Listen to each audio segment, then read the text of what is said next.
Sign these papers, Your Grace. What is the meaning of this? Divorce papers.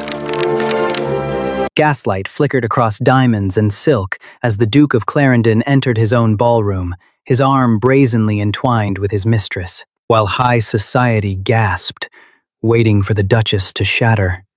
She simply smiled. The silver tray in her hands didn't hold champagne. It held his complete undoing. London, June 1891.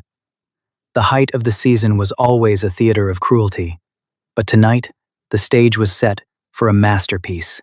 Clarendon House, a sprawling limestone mansion in the heart of Mayfair, was ablaze with the light of 3,000 wax candles. The annual midsummer ball was the most coveted invitation in England. The ballroom was a sea of shifting colors, smelling of expensive French perfumes, hothouse orchids shipped from the continent, and the faint, metallic scent of nervous perspiration. At the top of the grand sweeping staircase stood Victoria, Duchess of Clarendon. She was a vision of aristocratic perfection, draped in a gown of midnight blue velvet, crafted by the House of Worth in Paris. Sapphires, cold and heavy, rested against her collarbone, the legendary Clarendon heirlooms that had belonged to the family for 3 centuries. Yet, for all her outward composure, Victoria's heart beat with the steady, measured rhythm of a soldier marching toward the front lines. For 5 years, Victoria had played the dutiful wife. She had brought a colossal dowry of Welsh coal and iron wealth to a dukedom that had been rotting from the inside out. Her father, an industrialist billionaire, had bought her a coronet, and in exchange, Oliver Reginald Wentworth, the 9th Duke of Clarendon, had gained the capital to pay off his staggering gambling debts. It was an arrangement as old as the British peerage, but there were rules. Discretion was paramount. A duke might have his dalliances, but he must never humiliate his duchess in the eyes of society. Oliver, however, had grown arrogant. Intoxicated by the endless supply of Victoria's wealth, he had become careless. Tonight, he was about to break the cardinal rule of their arrangement. Victoria stood beside the towering marble pillars, exchanging pleasantries with the crème de la crème of real, powerful British society. She smiled politely as Lady Randolph Churchill complimented the floral arrangements, and she nodded gracefully to Sir Oliver Sullivan, who was discussing his latest operatic venture. Her poise was flawless, her manners unimpeachable. Then, the music faltered. Johann Strauss II's Emperor Waltz, played by an orchestra of 50 musicians, seemed to stumble over its own notes as a collective. Suffocating silence swept from the entrance of the ballroom toward the center floor. The chatter died, replaced by a low, buzzing murmur that sounded like a hive of disturbed hornets.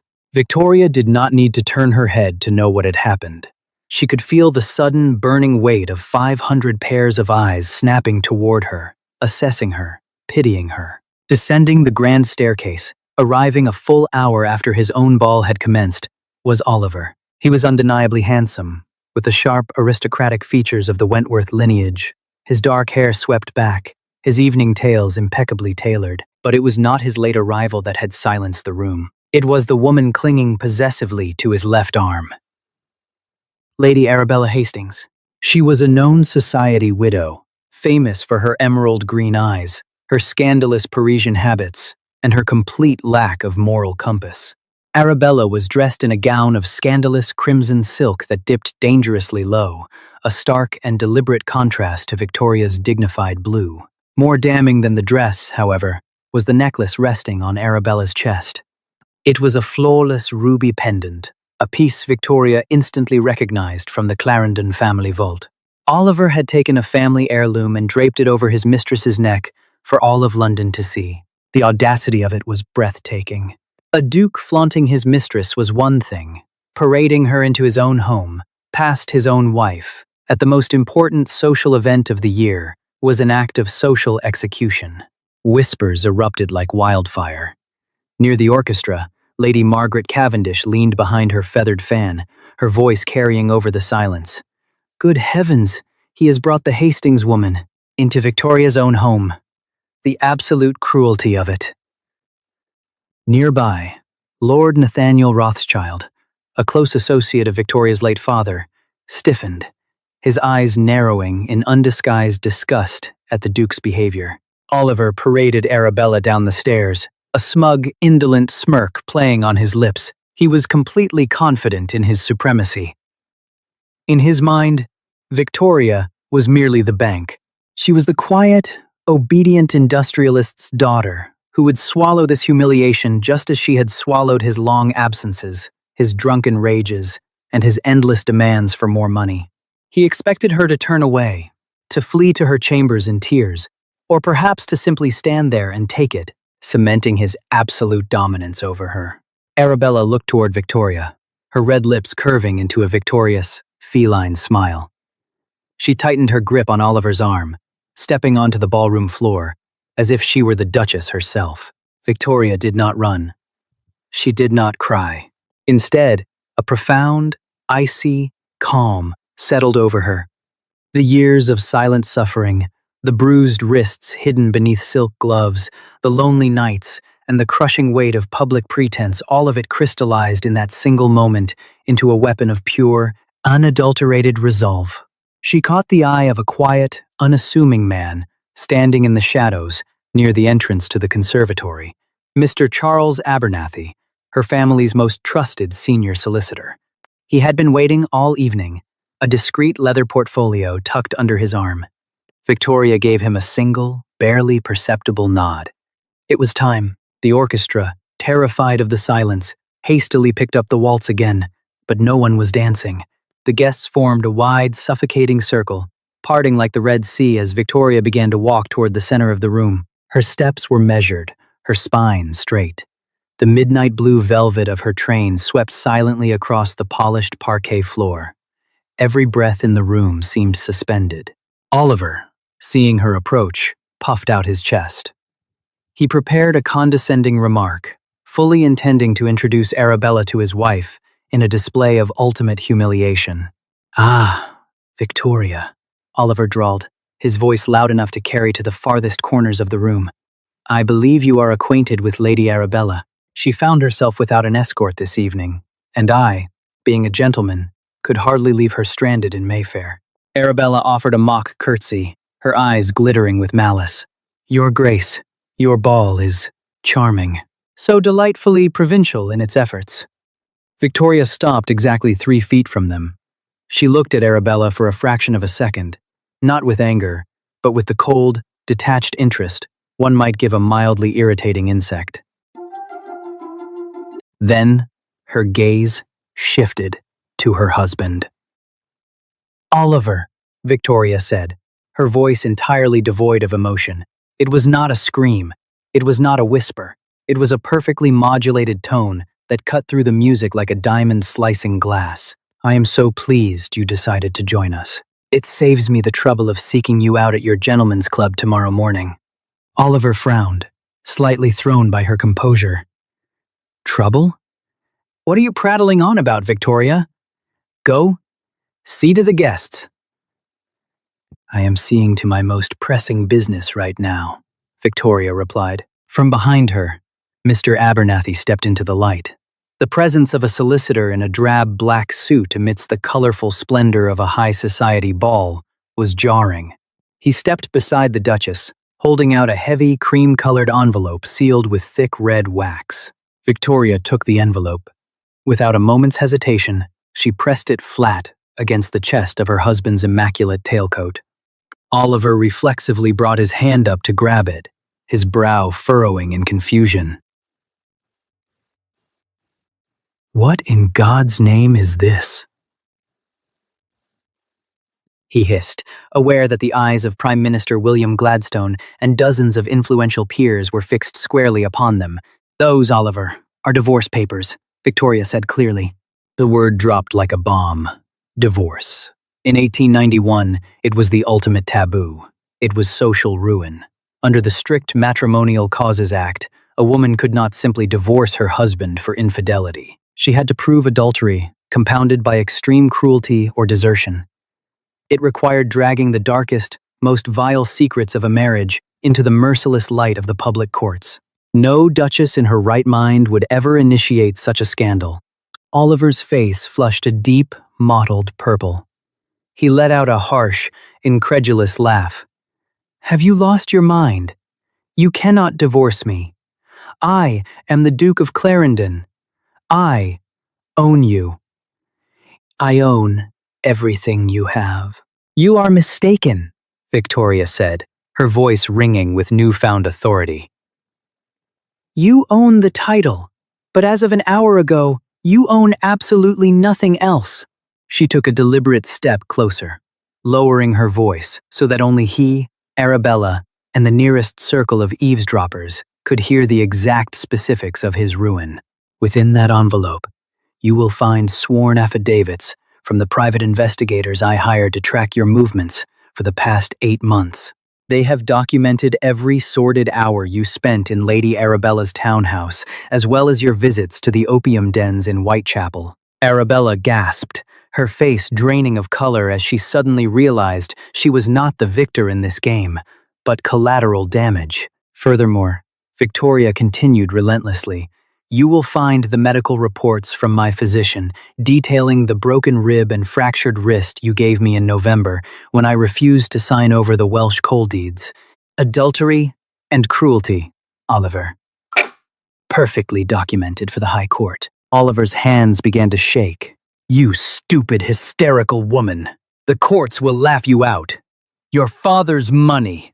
"My father's money is no longer within your reach," Victoria interrupted smoothly. "If you read the second document, you will see a High Court injunction, granted this afternoon by Lord Chief Justice Coleridge himself. Your access to the Clarendon Trust has been completely severed. My uncle, Lord Rothschild, has personally overseen the freezing of all joint accounts. You are entirely destitute, Oliver." The Duke stared at her, his mouth opening and closing like a suffocating fish. The reality of her words crashed over him. Without her money, he could not pay the staff, he could not maintain the house, and he certainly could not pay the massive debts he owed to dangerous men in the city's underbelly. "You wouldn't dare," he whispered, a tremor of genuine fear finally cracking his arrogant facade. "You will ruin yourself. Society will shut you out." Victoria looked around the room. She met the eyes of the aristocrats, the politicians, the artists. She saw shock, yes, but she also saw a deep, undeniable respect. She had not caused a hysterical scene. She had executed a flawless, surgical strike. "I would rather be an outcast in peace than a duchess in hell," Victoria said. She turned her back on him. She did not look at Arabella, who was now shrinking away from Oliver's side as if he were diseased. "Mr. Abernathy," Victoria said calmly, "please ensure the Duke's personal effects are moved to the guest quarters. I shall be departing for my estate in Yorkshire in the morning."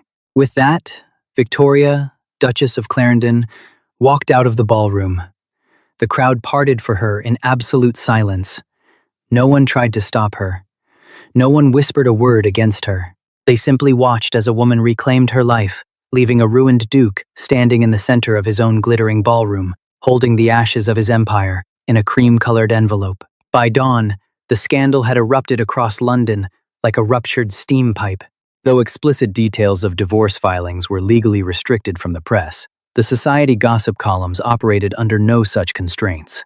The Times published a heavily veiled but unmistakable editorial about a certain high-ranking aristocratic household fractured by midnight revelations, while the penny dreadfuls were far less subtle, running scandalous cartoons of a duke dropping his coronet in a puddle of spilled wine. Inside Clarendon House, the morning light was cruel. Oliver was locked in his oak-paneled study, the floor littered with torn ledgers, bank statements, and the dreaded legal documents Victoria had served him. His head pounded with the remnants of last night's brandy and the crushing weight of his new reality.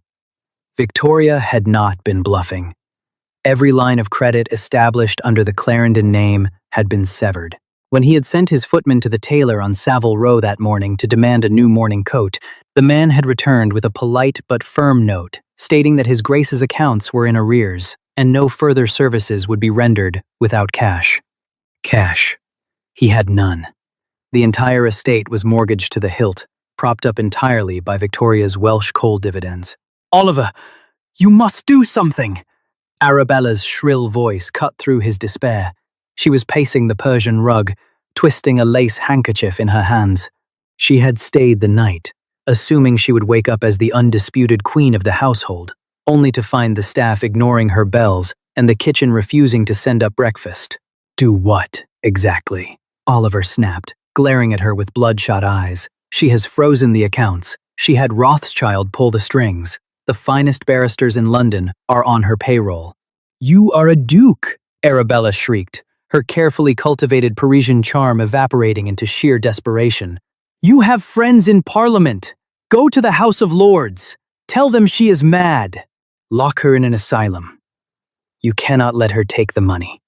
"If you have no money, Oliver, how are you to pay our expenses?" Oliver looked at her, really looked at her, for the first time. The emerald eyes he had once found so intoxicating now looked frantic and greedy. The realization hit him like a physical blow. Arabella had never loved him. She had loved the title, and the bottomless purse she assumed came with it. And now that the purse was snapped shut, she was terrified. "Get out," Oliver whispered, a dangerous edge creeping into his voice. "What?" "I said, get out of my house, Arabella. I have legal battles to fight, and having a documented mistress wailing in my study will not help me in the divorce courts." Across town, in a discreet but opulent office overlooking the Inns of Court, Victoria sat in a leather wingback chair, nursing a cup of Earl Grey tea. Across the mahogany desk sat Lord Theodore Montgomery, Earl of Pembroke. Theo was not merely an earl. He was one of the most feared and brilliant Queen's Counsel barristers in the British Empire. Tall, with dark, unkempt hair and piercing grey eyes, he possessed a razor-sharp intellect that had dismantled politicians and peers alike on the witness stand. He was also the man who had loved Victoria since they were 17 years old. Years ago, in the rolling green hills of Yorkshire, they had been inseparable. But Theo had been a second son back then, penniless and studying law, while Victoria's ambitious father demanded a duke for his daughter. She had obeyed her family duty. Theo had watched her marry Oliver, his heart breaking in silence, and had subsequently buried himself in his legal career, eventually inheriting the earldom when his older brother died of cholera. Now, looking at her sitting in his office, completely composed but bearing the invisible scars of a brutal 5-year marriage, Theo felt a familiar, protective rage boiling in his chest. "The papers were served flawlessly, Victoria," Theo said, leaning back in his chair, tapping a silver fountain pen against his knuckle. "Abernathy sent word this morning. Oliver is completely cornered." "He will fight, Theo," Victoria said softly, staring into her tea. "He is too proud not to. He will drag my name through the mud. He will claim I am hysterical or unfaithful. He has friends in the judiciary." "He has drinking companions in the judiciary," Theo corrected smoothly. "There is a distinct difference. When men like Oliver run out of money, they run out of friends very quickly. Furthermore, we have the medical reports of his physical abuse. If he attempts to contest the divorce, I will personally cross-examine him in open court. I will peel his reputation like an onion until there is nothing left but tears and stench." Victoria looked up, a small, genuine smile touching her lips for the first time in weeks. "You always were ferocious, Theo." Theo's eyes softened, lingering on her face. "Only when it comes to protecting what matters." He cleared his throat, shifting back to professionalism. "But there is something else. A complication we must address." He opened a velvet-lined drawer and pulled out a thick, brown dossier, tossing it onto the center of the desk. "While your private investigators were following Oliver," Theo explained, "I took the liberty of having my own associates look into Lady Arabella Hastings. If we are to destroy Oliver's credibility, we must understand the woman he threw his life away for." Victoria leaned forward. "What did you find?" "Arabella Hastings is destitute," Theo said flatly. "Her late husband left her nothing but debts. For the last 3 years, she has been surviving by borrowing heavily from a syndicate of moneylenders in Whitechapel, ruthless men connected to the opium trade. She owes them upwards of £40,000. Victoria gasped. £40,000 was an astronomical sum, enough to buy an entire country estate. Oliver didn't just buy her a townhouse and jewels, Theo continued, his voice grim. She has been siphoning your money to pay the interest on her debts. But here is the twist, Victoria. The timeline of her finances is accelerating. The moneylenders are demanding the principal sum by the end of the month. She desperately needed Oliver to have unfettered access to your entire trust fund. So, my freezing the accounts. Victoria trailed off, realizing the gravity of the situation. Exactly, Theo nodded. By freezing Oliver's access, you have inadvertently cut off Arabella's lifeline. The men she owes money to are not the sort to send polite letters of collection. They break legs. They cut throats. Victoria shuddered. She is a foolish woman, but I do not wish death upon her. I am not worried about her, Theo said, leaning forward, his gray eyes locking onto Victoria's. I am worried about you. Arabella is a desperate, cornered animal, and Oliver is a man who is about to lose his title, his dignity, and his freedom. Together, they are incredibly dangerous. If you die before the divorce is finalized, Oliver inherits everything. The Matrimonial Causes Act becomes irrelevant, and your entire fortune defaults to the Duke as a widower. A chilling silence filled the office, broken only by the distant clatter of horse-drawn carriages on the London cobblestones below. Before Victoria could process the horrific implication of Theo's words, there was a sharp knock at the office door. Mr. Abernathy entered, looking unusually flustered. In his hand, he held a crumpled letter, sealed not with wax, but hastily folded. My apologies for the intrusion, Lord Pembroke. Your Grace, Abernathy stammered. But this was just delivered by a street urchin. He was paid £1 to bring it directly to the Duchess, bypassing the household staff entirely. Victoria took the letter. The handwriting on the front was frantic, erratic, smeared with ink. She broke the seal and unfolded the cheap parchment. As she read the words, the blood drained entirely from her face. Theo stood up instantly. Victoria? What is it? She handed him the letter. Her hand was trembling. The note was brief, written in desperate, jagged script. Your Grace, I have been a fool, but I am not a murderer. Oliver knows you have frozen the accounts, and he knows about my debts. Last night, after you left, he met with a man from the docks. He has purchased something. Something meant for your tea, or your wine, or your medicine. He intends to ensure you do not survive to see the inside of a courtroom. Please, you must meet me at St. Paul's Cathedral at midnight. I have proof of his purchase, but I need safe passage out of England in return. If he finds out I am writing this, he will kill me too. Theo stared at the letter, his jaw clenching so hard a muscle ticked in his cheek. The legal battle they had prepared for was no longer a matter of scandal and public humiliation. It was now a matter of life and death. The gas lamps along the River Thames did little to pierce the thick, sulphurous smog that had settled over London. Big Ben chimed the half-hour past 11, the heavy tolls echoing through the damp night air. Inside a closed, unmarked hansom cab rattling toward Ludgate Hill, Victoria sat rigidly, her hands tightly clutching a dark velvet cloak around her shoulders. Beside her sat Theo, an imposing silhouette in the dim carriage. He had refused to let her go alone, and he had spent the last 8 hours meticulously dismantling and restructuring their plan of attack. If this is a trap, Theo said, his voice a low, gravelly murmur against the clatter of horse hooves. Oliver is severely underestimating the lengths I will go to ensure your safety. But you must promise me, Victoria, if I give the word, you run. You do not look back. Victoria glanced at him, noting the hard, uncompromising set of his jaw and the heavy, metallic weight of the Webley revolver resting in his lap. I am not a fragile thing to be hidden away, Theo. I have survived 5 years in a cage with that man. I will face him.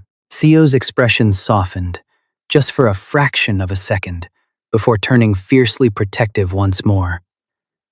I know you are not fragile, but Oliver is a cornered rat, and rats have no honor. The cab pulled to a halt at the edge of the sprawling plaza surrounding St. Paul's Cathedral. Sir Christopher Wren's architectural masterpiece loomed in the fog like a sleeping stone leviathan. At this hour, the cathedral was closed to the public, the massive oak doors locked tight. However, Arabella's note had specified the southern portico, a secluded alcove of Corinthian columns, cloaked in deep shadow. Theo stepped out first, his sharp eyes scanning the mist. He offered his hand to Victoria, helping her descend to the cobblestones. The silence of the city was oppressive, broken only by the distant wail of a riverboat whistle.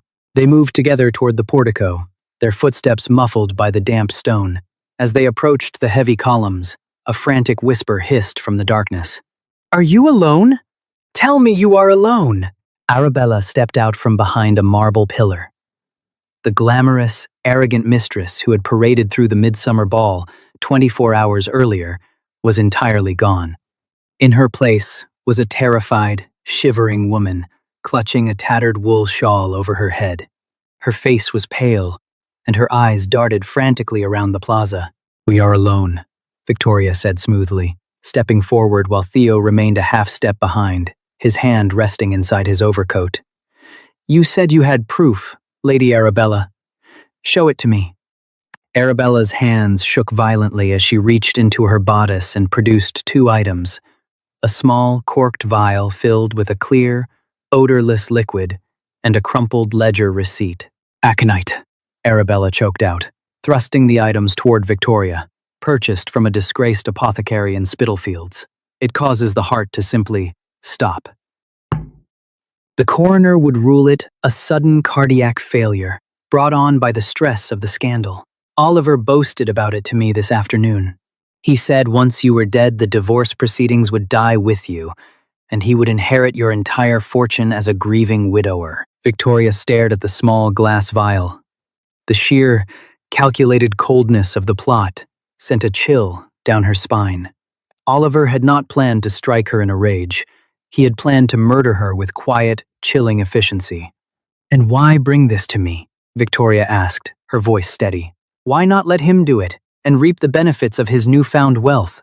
"Because he knows my debts," Arabella sobbed, tears spilling over her cheeks. "He knows the Whitechapel moneylenders are coming for me. He laughed at me, Victoria. He said once he had your money, he was leaving for the continent alone. He meant to leave me to the wolves. He used me, just like he used you." Theo stepped forward, taking the vial and the receipt with a gloved hand. He inspected the receipt, squinting in the dim light. "This is a direct bill of sale, signed with a pseudonym, but the handwriting is undeniably the Duke's. This is all the evidence we need to hang him, Victoria." "I have done my part," Arabella cried softly. "Now you must help me. You promised safe passage. I need a ticket to America and enough money to disappear before the syndicate finds." Click. The sharp, metallic sound of a gun hammer being pulled back echoed through the portico like a crack of thunder. Arabella froze, a scream dying in her throat. From the thick fog rolling off the church steps, three figures emerged. The two on the flanks were massive, brutal-looking men with flat caps and heavy cudgels, thugs, hired straight from the East End docks. In the center, holding a silver-plated Derringer pistol, leveled directly at Victoria's chest, stood Oliver, the Duke of Clarendon. He was disheveled, his evening clothes rumpled and smelling of stale gin, but his eyes burned with a manic, triumphant fire. "Oh, Arabella," Oliver mocked, his voice slurring slightly. "Did you honestly believe I wouldn't have my own footmen follow you? You always were a dreadfully predictable creature. No loyalty, just a parasite jumping from one host to another." Theo instantly stepped in front of Victoria, shielding her entirely with his body, his own Webley revolver drawn and pointed squarely at Oliver's head. "Put it down, Oliver," Theo warned, his voice dangerously calm. "If you so much as twitch your trigger finger, I will put a bullet through your eye before the smoke clears." Oliver laughed, a harsh, grating sound. The Earl of Pembroke, playing the knight in shining armor for the woman he couldn't have. How perfectly pathetic. "Do you really think I care if you shoot me, Theo?" I am utterly ruined. I am a laughingstock. Victoria saw to that. But I will be damned to hell before I let her walk away with the Clarendon name and my money. It was never your money, Victoria said, her voice cutting through the damp air, carrying a terrifying authority. She stepped out from behind Theo, refusing to cower. You were given a kingdom, Oliver, and you traded it for opium and empty pride. Shut your mouth! Oliver roared, aiming the pistol at her. The authorities will find your bodies in the morning. A tragic robbery. The Duke's estranged wife and her lover, murdered by East End thugs, while the Duke was drowning his sorrows at his club. My hired friends here will swear to it. And Arabella. Well, Arabella will unfortunately be found floating in the Thames. Arabella fell to her knees, weeping hysterically. You always were an arrogant fool, Oliver, Theo said, a slow, cold smile spreading across his face. Did you really think the greatest Queen's Counsel in London would allow a duchess to walk into a midnight rendezvous without taking precautions? Oliver frowned, a flicker of doubt crossing his face. What are you talking about? Theo didn't answer him.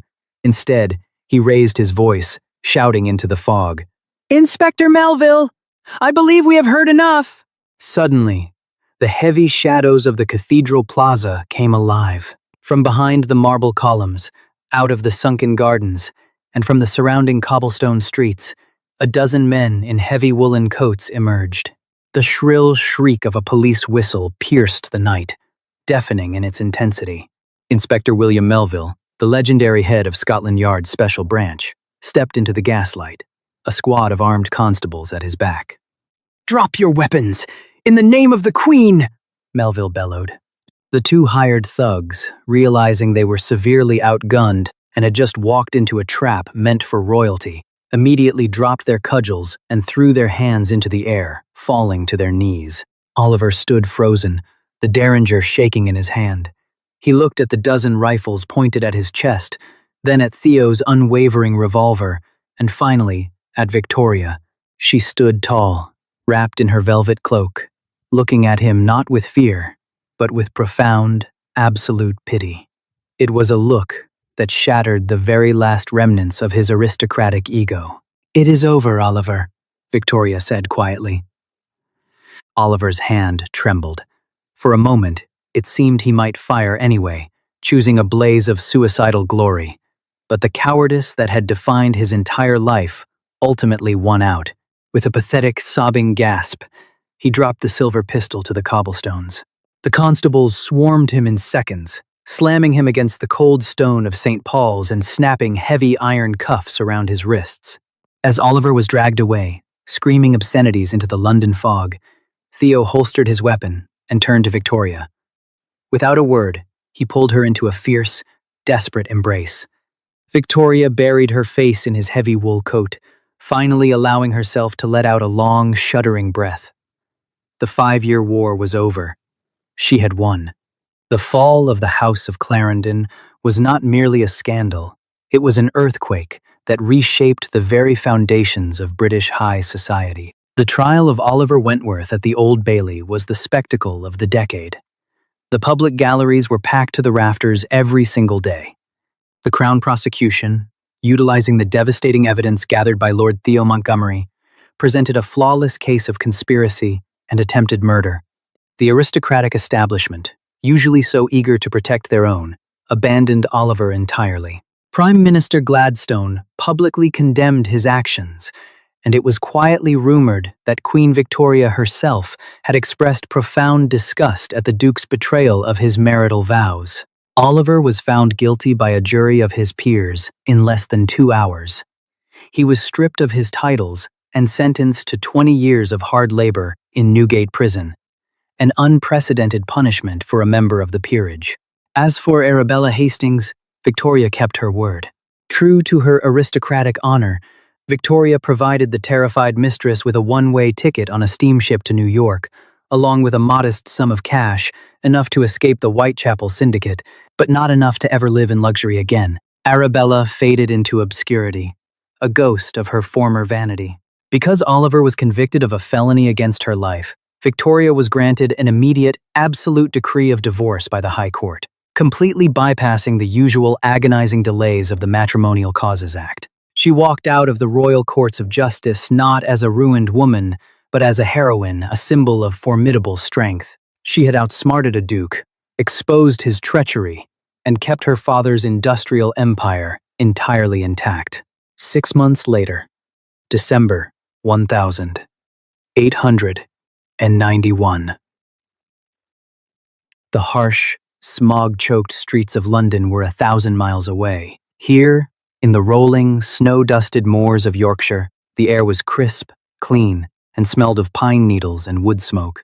Victoria stood by the grand bay window of her family's ancestral country estate, watching the snow fall over the sprawling hills. She wore a simple, elegant gown of forest green, devoid of the heavy, suffocating jewels that had defined her time as a duchess. She was no longer Her Grace, the Duchess of Clarendon. She was simply Victoria, and she had never felt wealthier. Footsteps sounded softly on the Persian rug behind her. Strong arms wrapped around her waist, and a warm chin rested gently on her shoulder.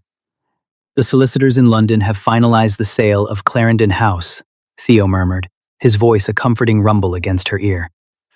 "An American railroad tycoon bought it lock, stock, and barrel. The proceeds will cover the remaining estate debts, and the rest goes to charity. You are entirely untethered from him, Victoria."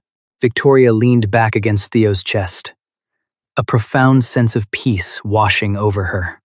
"It feels strange," she admitted, turning her head slightly to look at him.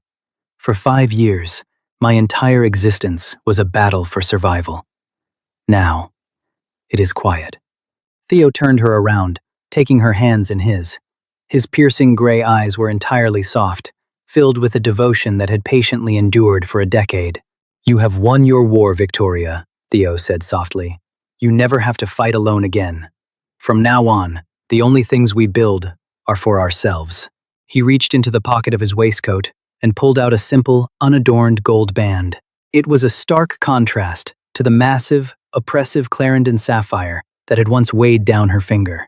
This ring was light, warm, and real. "I have loved you since we were 17 years old," Theo said, his voice thick with emotion. "I loved you when you were an heiress. I loved you when you were a duchess. And I love you now, as the most brilliant, terrifyingly brave woman I have ever known. Will you marry me, Victoria? Not for titles, and not for duty. Just for us." Victoria looked at the man who had stood between her and a bullet, the man who had dismantled an empire to set her free. Tears, happy and unburdened, finally spilled over her lashes. "Yes," she whispered, throwing her arms around his neck.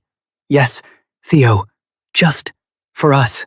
Outside, the Yorkshire snow continued to fall, burying the past and laying a pure, unblemished blanket over the beginning of their new life. And that is the thrilling conclusion of Victoria's fight for freedom. She not only outsmarted a deadly duke, but also reclaimed her fortune and found true love with the brilliant Lord Theo. Did you expect that twist at St. Paul's Cathedral? Let us know your favorite moment in the comments below. If you loved this historical romance drama, please hit the like button, share this story with your friends, and subscribe to our channel for more epic tales. Hi, my name is Hidden Injustice, the owner and manager of Hidden Injustice.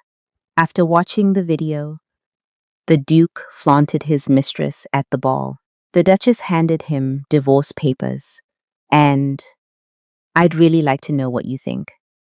How did this story make you feel? What stayed with me most was the feeling of dignity and self-respect. Stories like this are often about more than romance. They explore what happens when someone reaches a point where they refuse to accept being treated as less than they deserve. Watching a character stand up for herself can be just as powerful as any dramatic twist. Do you think the Duchess made the right choice when she decided to walk away? And was there a moment when your opinion of the Duke completely changed? I'd love to hear how you interpreted the decisions each character made. One lesson I take from stories like this is that healthy relationships depend on respect, trust, and honesty. In everyday life, knowing your worth and setting clear boundaries can be just as important as forgiveness. Thank you for spending time with Hidden Injustice today. If this story gave you something to think about, feel free to share your thoughts in the comments. And if you enjoy historical romance stories with strong characters and emotional turns, a like or subscription is always appreciated.